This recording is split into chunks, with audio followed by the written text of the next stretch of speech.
കാൽ നൂറ്റാണ്ടിന് ശേഷം ഡൽഹി ഭരണം തിരിച്ചുപിടിച്ച് ബിജെപി മുന്നിൽ 2 ഭൂരിപക്ഷത്തോടെയാണ് ബിജെപി ഡൽഹിയിൽ അധികാരത്തിലെത്തുന്നത്. തുടർച്ചയായ മൂന്നാം തവണയും കോൺഗ്രസ് സംപൂജ്യരായി.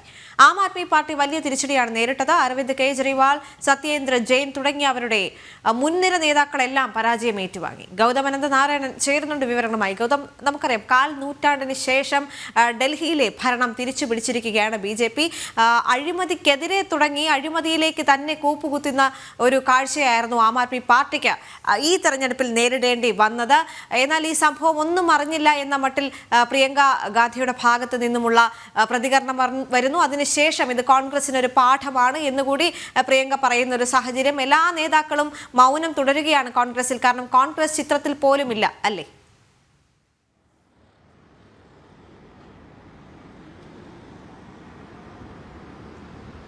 ദേവിക, ഈ തെരഞ്ഞെടുപ്പിൽ ഇന്ത്യ മുന്നണിക്ക് വലിയ പരാജയമാണ് ഡൽഹിയിൽ ഉണ്ടായിരിക്കുന്നത്. ആം ആദ്മി പാർട്ടിക്ക് ഭരണം നഷ്ടമായിരിക്കുന്നു. 20 സീറ്റിന് താഴേക്ക് ആം ആദ്മി പാർട്ടി ചുരുങ്ങുകയാണ് ഡൽഹിയിൽ. 11 വർഷത്തെ ഭരണവിരുദ്ധ വികാരം ആഞ്ഞു വീശിയ ഒരു തെരഞ്ഞെടുപ്പാണ് കടന്നുപോയത്. നേരത്തെ എക്സിറ്റ് പോളുകളും അഭിപ്രായ സർവേകളും ഒക്കെ പ്രവചിച്ചതുപോലെ തീർത്തും ആധികാരികമായ വിജയം രാജ്യതലസ്ഥാനത്ത് ബിജെപിക്ക് കൈവരിക്കാൻ കഴിഞ്ഞിരിക്കുന്നു. 27 വർഷങ്ങൾക്ക് മുൻപാണ് ബിജെപി രാജ്യതലസ്ഥാനത്ത് അധികാരത്തിലിരുന്നത്. 1993 മുതൽ 98 വരെയുള്ള കാലം. മഥൻലാൽ ഖുറാനയും സാഹിബ് സിംഗ് വർമ്മയും സുഷമ സ്വരാജുമാണ് ബിജെപിയുടെ മുൻപത്തെ മുഖ്യമന്ത്രിമാർ. അതിനുശേഷം ഒരിക്കൽ പോലും ബിജെപിക്ക് രാജ്യതലസ്ഥാനത്ത് ഭരണം പിടിക്കാൻ സാധിച്ചിട്ടില്ല.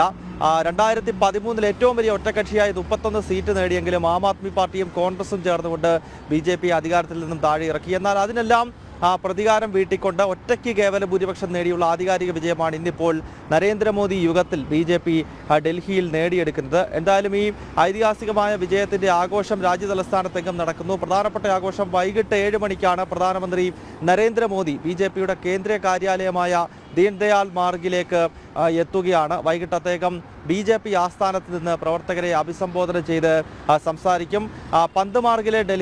ഡൽഹി പന്ത് മാർഗിലെ ബിജെപി ആസ്ഥാനത്ത് ആഘോഷ പരിപാടികൾ തുടരുകയുമാണ്. എന്തായാലും കോൺഗ്രസിനും കനത്ത പ്രഹരമാണ്. കോൺഗ്രസ് ചിത്രത്തിൽ പോലും ഇല്ലാത്ത അവസ്ഥയാണ് ഡൽഹിയിൽ. അത് കഴിഞ്ഞ 2 തെരഞ്ഞെടുപ്പുകളിലും സ്ഥിതി ഇതുതന്നെയായിരുന്നു. 2015-ലും 2020-ലെയും തെരഞ്ഞെടുപ്പുകളിൽ ഒരു സീറ്റിൽ പോലും വിജയിക്കാൻ കോൺഗ്രസിന് കഴിഞ്ഞില്ല. ഈ തവണ രാഹുൽ ഗാന്ധിയും പ്രിയങ്ക വാദ്രയും മല്ലികാർജുൻ ഖാർഗെയും ഒക്കെ അടങ്ങുന്ന ദേശീയ നേതാക്കൾ ഒന്നടങ്കം ഇറങ്ങി പ്രചരണം നടത്തിയിട്ടും കോൺഗ്രസ് മേൽവിലാസം നഷ്ടപ്പെട്ട് കണ്ടുപിടിക്കാൻ പൊടി പോലുമില്ലാത്ത അവസ്ഥയിലാണ്. അതിനാൽ ഇന്ത്യ ബ്ലോക്കിലെ 2 പ്രധാനപ്പെട്ട കക്ഷികൾ ആം ആദ്മി പാർട്ടിക്ക് അവരുടെ ഭരണം നഷ്ടപ്പെട്ടു.